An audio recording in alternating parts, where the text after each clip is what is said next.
জয় যিশু। প্রভু যিশুর মধুর নামে আপনাকে অনেক অনেক শুভেচ্ছা জানাই। আজকে আমি ঈশ্বরের বাক্য থেকে আলোচনা করব আত্মাবিষ্ট বলতে কি বোঝায়। আমি প্রকাশিত বাক্য থেকে আলোচনা করছি। আজকে আমি আলোচনা করব প্রকাশিত বাক্য তার 1-10 পদ নিয়ে। এর আগের আলোচনাগুলো যদি আপনি দেখে না থাকেন তাহলে ডিসক্রিপশান বক্স থেকে আপনি সেই লিঙ্কগুলো পেয়ে যাবেন এবং সেখান থেকে আপনি এর আগের আলোচনাগুলো দেখতে পারেন। তো আসুন আজকের আমরা আলোচনা শুরু করি প্রকাশিত বাক্য তার 1-10 পদ নিয়ে।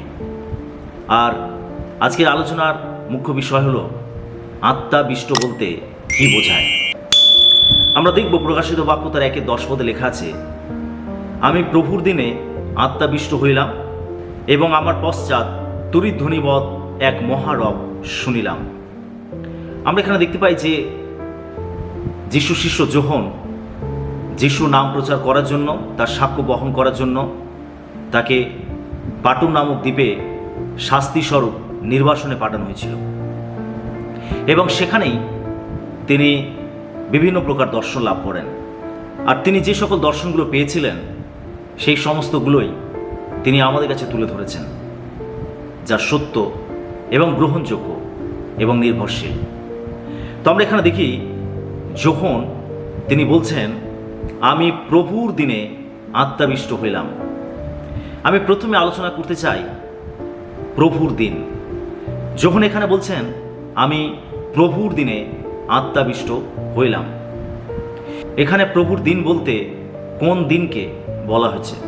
অর্থাৎ এই যে প্রভুর দিন কথাটি এখানে উল্লেখ করা হয়েছে, যে দিনে যোহন তিনি দর্শন পেয়েছিলেন বা যে দিনে তিনি প্রভুর আত্মাতে আবিষ্ট হয়েছিলেন, আর সেই দিনটি হলো সপ্তাহের প্রথম দিন অর্থাৎ রবিবার। প্রভুর দিন শব্দটি ইহুদি সাব্বাত বা শনিবার থেকে আলাদা। জিহুদিরা তারা সাব্বাত দিন অর্থাৎ শনিবার দিনকে বিশেষভাবে মান্যতা দিত, পালন করত, তারা পবিত্র রূপে পালন করত, যেটা ছিল মুশির কাছ থেকে আসা একটি ব্যবস্থা। যখন এখানে প্রভুর দিন শব্দটিকে উল্লেখ করা হয়েছে বা এই দিনটিকে নির্দিষ্ট করা হয়েছে, তার মানে এই দিনটি সাব্বাত দিন থেকে সম্পূর্ণ আলাদা। এখানে প্রভুর দিন বলতে সপ্তাহের প্রথম দিন অর্থাৎ রবিবারকে বোঝানো হয়েছে। আর সম্ভবত এই রবিবারেই বা এই প্রভুর দিনেই যখন তিনি প্রভুর আত্মাতে আবিষ্ট হয়েছিলেন এবং এই দিনটিকে আলাদা করা হয়েছে, নির্দিষ্ট করা হয়েছে। আদি মণ্ডলীর খ্রিস্টিয়ানরা তারা এই প্রভুর দিনে তারা মিলিত হতো এবং উপাসনা করত এবং এই সাব্বাত দিন থেকে প্রভুর দিনটিকে আলাদা করা হয়েছে। জিহুদি জাতির যে ব্যবস্থা, যে রীতিনীতি, সেটা ছিল সাব্বাত দিন, যে দিনটিকে তারা বিশ্রাম নিত এবং যে দিনটিতে তারা বিশ্রাম নিত এবং তারা এই দিনটিতে পবিত্রভাবে পালন করত, তারা উপাসনা করত। কিন্তু যখন প্রভু যীশু মৃত্যুকে জয় করে বেঁচে উঠলেন, তিনি পুনরুত্থিত হলেন, আর সেটি হলো রবিবার দিন, সপ্তাহের প্রথম দিন। আর এই দিনটিকেই আদি মণ্ডলী বা আদি খ্রিস্টিয়ানরা তারা প্রভুর দিন বলে উল্লেখ করেছেন। সেই জন্য সাব্বাত দিন আর প্রভুর দিন দুটো আলাদা। এখান থেকে আমরা এটা পরিষ্কারভাবে বুঝতে পারি যে রবিবার দিন আমরা উপাসনা করতে পারি, আমরা রবিবার দিন সহভাগিতা করতে পারি। এরকম অনেক ধরনের মণ্ডলী রয়েছেন যারা শনিবার দিন অর্থাৎ সাব্বাত দিনকেই তারা মান্যতা দেয়, তারা পালন করে। আমাদের তাদের সঙ্গে কোনো দ্বন্দ্ব নেই, কিন্তু আমরা রবিবার দিনটিতেও উপাসনা করতে পারি। আমরা রবিবার দিনেও চার্চে মিলিত হয়ে জীবন্ত ঈশ্বরের সঙ্গে আমরা সহভাগিতা করতে পারি, কেননা এই রবিবার দিনটি হলো সপ্তাহের প্রথম দিন এবং এই দিনে প্রভু যীশু মৃত্যুকে জয় করে বেঁচে উঠেছিলেন। আর তাই এই দিনটিকে প্রভুর দিন বলে আদি খ্রিস্টিয়ানরা তারা উল্লেখ করেছেন এবং সেই দিনে তারা মণ্ডলীতে মিলিত হয়ে সহভাগিতা করেছেন। আমরা এই দিনে দেখতে পাই যিশু শিষ্য যোহন তিনি নির্বাসনে থাকাকালীন পাটম নামক দ্বীপে এই রবিবার দিনেই তিনি প্রভুর আত্মাতে আবিষ্ট হয়েছিলেন এবং তিনি বিভিন্ন দর্শন লাভ করেছিলেন। আমরা দেখতে পাই যে আদি মণ্ডলী তারা এই প্রভুর দিনে বা এই রবিবার দিন বা সপ্তাহের প্রথম দিনে তারা একত্রিত হতো, উপাসনা করত এবং প্রভুর ভোজে তারা অংশগ্রহণ করত। আমরা যদি পেরিত তার 20-7 পদ দেখি, সেখানে লেখা আছে, আর সপ্তাহের প্রথম দিনে আমরা রুটি ভাঙিবার জন্য একত্র হইলে পৌল পরদিন প্রস্থান করিতে উদ্যত ছিলেন বলিয়া শিষ্যদের কাছে কথা প্রসঙ্গ করিয়া মধ্যরাত্রি পর্যন্ত বক্তৃতা করিলেন। আমরা এই অংশেতে দেখতে পাই যে ত্রোয়াতে যখন বিশ্বাসীরা একত্রিত হয়েছিলেন এবং প্রেরিত পৌল তিনি প্রচার করতে করতে তিনি যখন ত্রোয়াতে উপস্থিত হয়েছিলেন, সেইখানে তিনি বিশ্বাসীদের সঙ্গে মিলিত হয়েছিলেন। যে দিনে মিলিত হয়েছিলেন আর সেটি হলো রবিবার দিন, প্রভুর দিন, সপ্তাহের প্রথম দিন। আর এই দিনে আমরা দেখতে পাই যে তারা মিলিত হয়েছিল এবং তারা প্রভুর ভোজকে পালন করেছিল, তারা উপাসনা করেছিল এবং প্রেরিত পৌল এখানে ঈশ্বরের বাক্য থেকে তাদেরকে শিক্ষা দিয়েছিলেন, তিনি এখানে বক্তৃতা বা উপদেশ দিয়েছিলেন এবং এটা সারা রাত্রিব্যাপী চলেছিল এই প্রার্থনা সভা, এই উপাসনাটি। তার মানে এটা আমাদের কাছে একটি বিশেষ প্রমাণ যে আমরা রবিবার দিন উপাসনা করতে পারি, ঈশ্বরের বাক্য নিয়ে আলোচনা করতে পারি, আমরা প্রভুর ভোজে অংশগ্রহণ করতে পারি। অর্থাৎ কেউ যদি আমাদেরকে বোঝানোর চেষ্টা করে, কেউ যদি আমাদেরকে এটা বলে যে তুমি রবিবার কেন চার্চে যাচ্ছ, রবিবার কেন উপাসনা করছো, এটা ভুল শিক্ষা, এটা মিথ্যা শিক্ষা, আমরা যেন সেই বিষয় থেকে নিজেদেরকে আলাদা রাখি। আমরা যেন তাদেরকে বলতে পারি যে রবিবার দিনটা প্রভুর দিন এবং এই দিনেও আমরা উপাসনা করতে পারি। তার কারণ, তার প্রমাণ আমাদের কাছে রয়েছে যে প্রেরিতেরা বা আদি মণ্ডলীর খ্রিস্টিয়ানরা, বিশ্বাসীরা, তারা রবিবার দিন উপাসনা করত, প্রভুর ভোজে অংশগ্রহণ করত এবং তারা ঈশ্বরের বাক্য নিয়ে ধ্যান করত, আলোচনা করত। সেই জন্য এই সমস্ত ভ্রান্ত শিক্ষা থেকে আমরা যেন নিজেদেরকে রক্ষা করে নিজেদেরকে বাঁচাই যে শনিবার দিনেই উপাসনা করতে হবে, শনিবার দিনেই বিশ্রাম বার বলে পালন করতে হবে। এছাড়াও আমরা দেখতে পাই প্রথম করিন্থীয় তার 16 অধ্যায় 2 পদে, সেখানে লেখা রয়েছে, সপ্তাহের প্রথম দিনে তোমরা প্রত্যেকে আপনাদের নিকটে কিছু কিছু রাখিয়া আপন আপন সঙ্গতি অনুসারে অর্থ সঞ্চয় করো, যেন আমি যখন আসিব তখনই চাঁদা না হয়। আমরা এখানে দেখতে পাই যে করিন্থীয় মণ্ডলীর বিশ্বাসীরা তারা প্রভুর দিনে অর্থাৎ সপ্তাহের প্রথম দিনে রবিবার দিন তারা উপাসনায় মিলিত হতো এবং সেখানে তারা দান কালেকশন করত।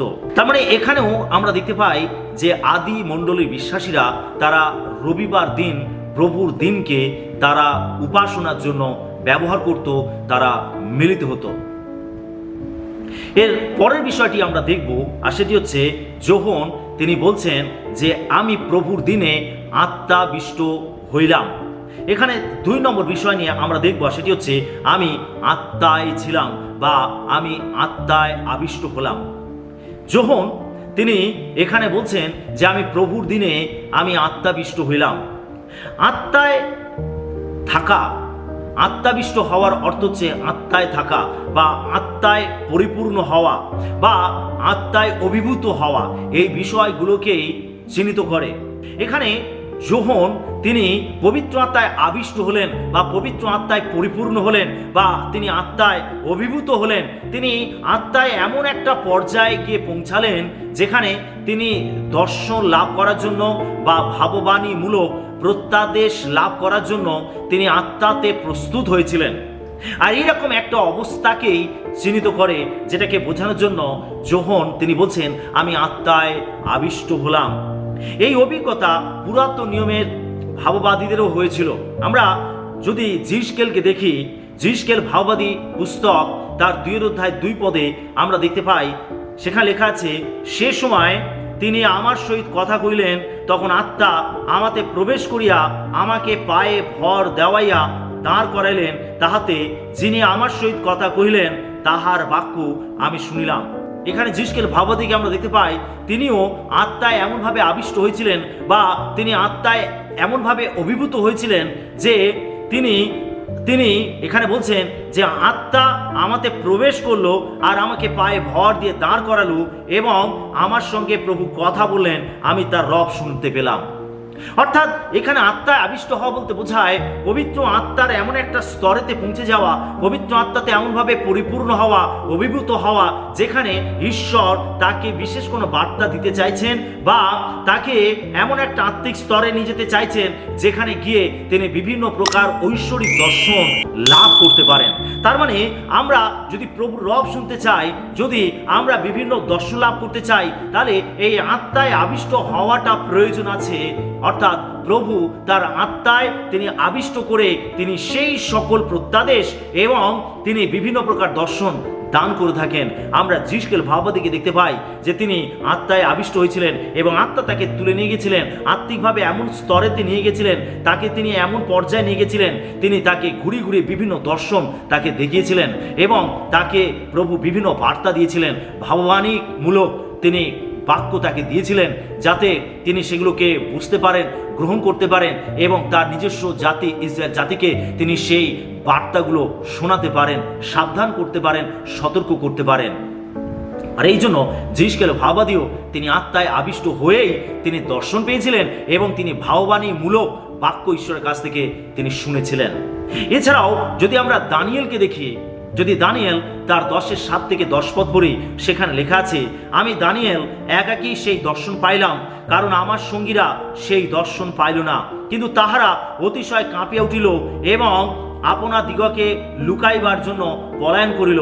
এই জন্য আমি একা থাকিয়া সেই মহৎ দর্শন প্রাপ্ত হইলাম, আর আমাতে বল রহিল না, আমার তেজ ক্ষয়ে পরিণত হইল, আমি কিছুমাত্র বল রক্ষা করিতে পারিলাম না। পরে আমি তাহার বাক্যের রব শুনিলাম, আর সেই বাক্যের রব শুনিবা মাত্র আমি ঘোর নিদ্রায় উপুর হইয়া পড়িলাম। আর দেখো, একখানি হস্ত আমাকে স্পর্শ করিয়া আমার জানু ও আমার 2 করতলের উপরে নির্ভর করাইল। আমরা এখানে দানিয়েলকে দেখতে পাই, দানিয়েল তিনি উপবাস করছিলেন এবং ঈশ্বরের কাছ থেকে তিনি বিশেষ কিছু বার্তা শুনতে চাইছিলেন। আর এখানে আমরা দেখতে পাই যে তার সঙ্গে অনেক সঙ্গী সাথীরা ছিল, কিন্তু তাদের মধ্যে থেকেও আমরা দানিয়েলকে দেখতে পাই যে দানিয়েল তিনি পবিত্র আত্মায় এমনভাবে অভিভূত হয়ে গেছিলেন, আর পবিত্র আত্মায় অভিভূত হয়ে তিনি তিনি তিনি ঈশ্বর দর্শন লাভ করেছিলেন। তিনি ঈশ্বরের কাছ থেকে যেটা জানতে চাইছিলেন, প্রভু তাকে সেইগুলো জানিয়েছিলেন, তিনি প্রভুর কাছ থেকে সেই বার্তা পেয়েছিলেন এবং তিনি বিভিন্ন প্রকার দর্শনও লাভ করেছিলেন। তার সঙ্গে থাকা অন্যান্য যারা সঙ্গী সাথীরা ছিল তারা পালিয়ে গেছিল বা তারা নিজে থেকে গোপন করেছিল, কিন্তু এখানে দানিয়েল বলছেন যে আমি দর্শন প্রাপ্ত হলাম। এখানে যখন পবিত্র আত্মায় তিনি আবিষ্ট হয়েছিলেন, এখানে দানিয়েল বলছে যে আমার কোনো শক্তি ছিল না, আমি উপুর হয়ে পড়েছিলাম, আর ঈশ্বর তিনি কি করলেন, আমাকে স্পর্শ করলেন, আমার জানু ও আমার করতলের উপরে নির্ভর করাইল।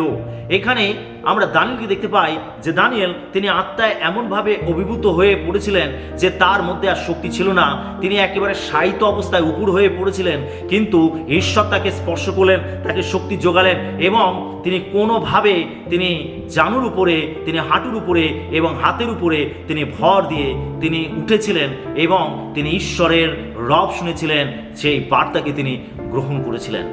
এছাড়া আমরা পিতরকে দেখতে পাই, আমরা যদি পেরিত্তা 10:9 এবং 10 পদ পড়ি, সেখানে লেখা আছে, পরদিন তাহারা পথে যাইতে যাইতে যখন নগরের নিকটে উপস্থিত হইল, তখন পিতর অনুমান 6 ঘটিকার সময় প্রার্থনা করিবার নিমিত্ত ছাদের উপরে উঠিলেন।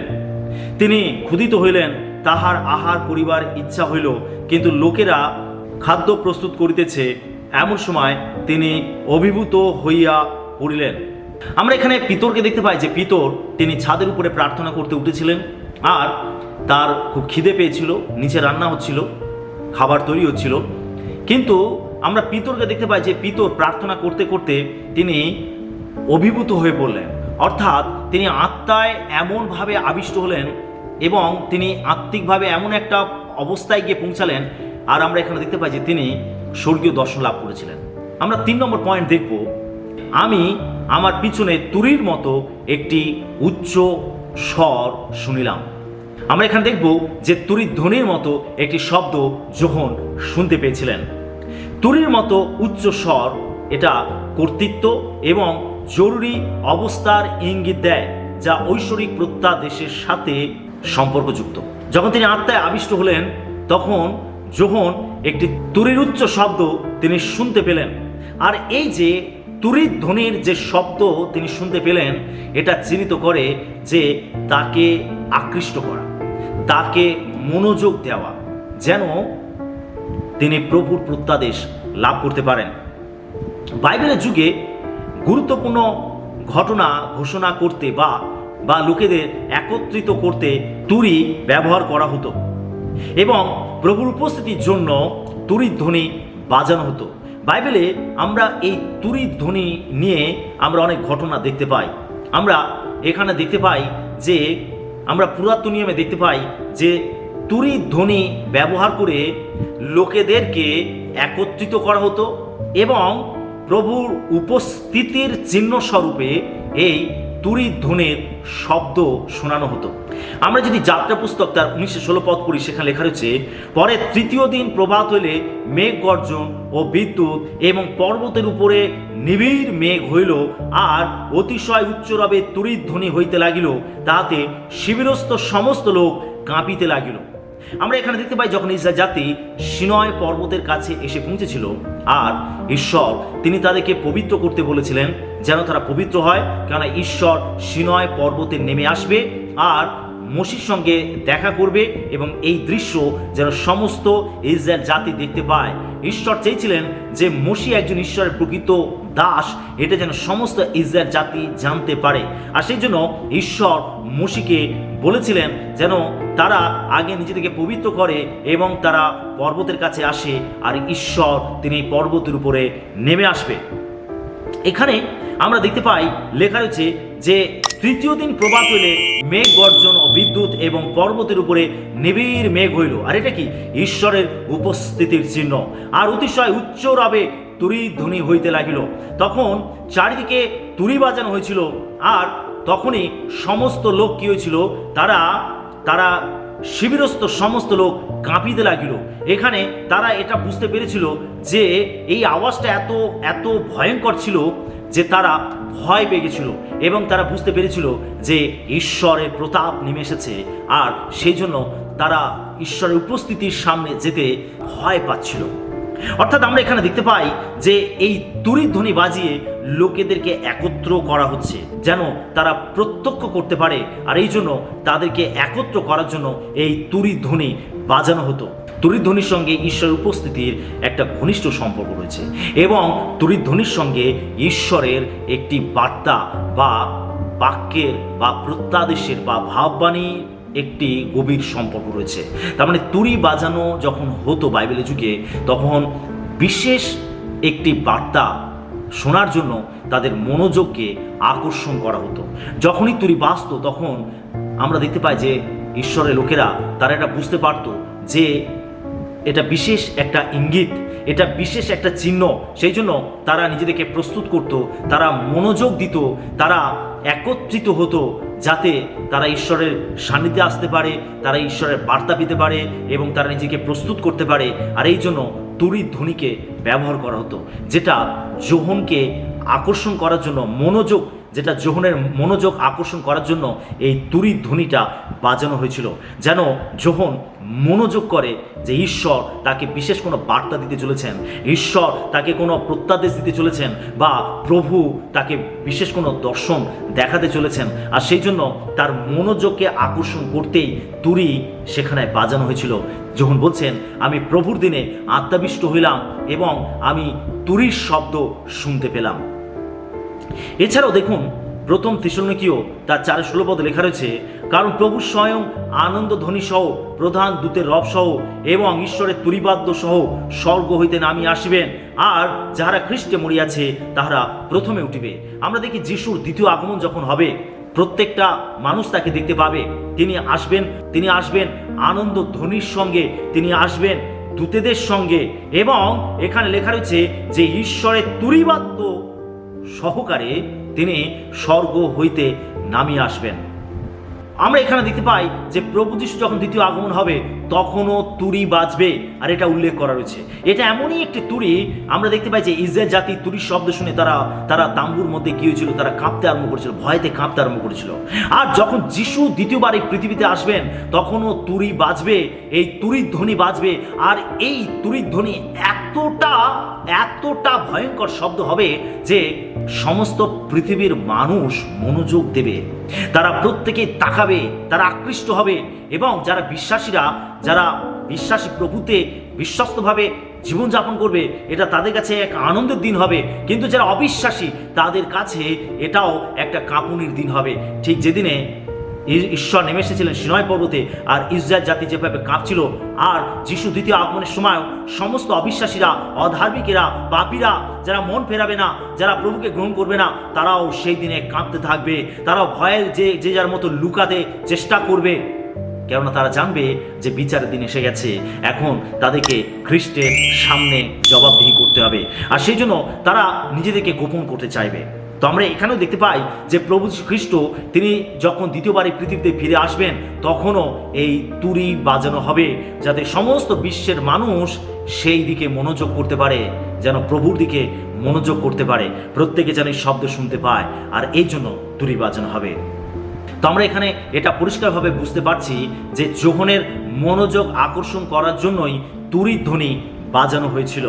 আজকের এই আলোচনার মধ্য থেকে আমরা এত নিগুড় বিষয়গুলো শিখতে পারি, জানতে পারি।